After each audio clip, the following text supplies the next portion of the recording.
So, ayan. Tapos na tayong set up tong bendo na to. So, ito yung power supply. Ito yung power supply doon sa ating Mercusis. Kung saan padadalayan natin ng internet. So, ayan. Ito yung aking setup. Metal box. So, buksan natin. Tingnan natin ang loob. So, ayan. Yan ang kanyang laman. Ito yung power supply. Yan. Ito naman, power supply. Ito. Papunta dito sa ating Mercusis. So, bali, dito tayo kukuha ng source ng internet. From DXT dashboard. Ito yung kanya LAN cable.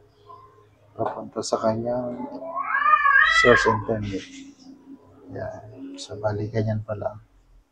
Wala pa yung ating UTP cable galing sa main router natin sa ating internet para maging 100 string tong ating dashboard.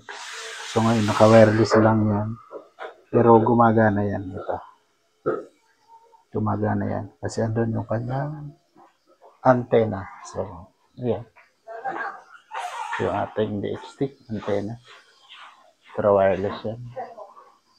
So yan, so pwede naman tayong maglagay ng wire dito. Galing sa main router. O kaya idagdag na lang natin dito yung sa internet, sa ating antenna. Yan, pagsasama-samay na lang natin. Yan. So yan ang aking version setup. Pwede naman wala to. Yan. Version ko lang to. Paano paganayin si DXT. Pinagsama-sama ko lang yung mga components. Ganyan lang yung aking setup. Add lang ako nito. Yan. Personalize ko to. So, yan lang guys. Yan. Share ko lang naman yung aking setup. So, yan lang. Thank you for watching. Sana may natutunan kayo. Lalo na sa aking mga co-distributor. Yan.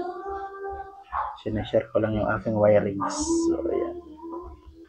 Ito yung sa ating ilaw. Ito. Yan. Yung sa papuntang dashboard. Itong wires na to. Yan.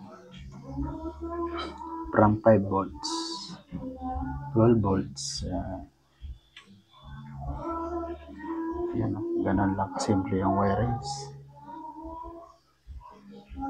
Ayan. Dito lang muna ang ating video.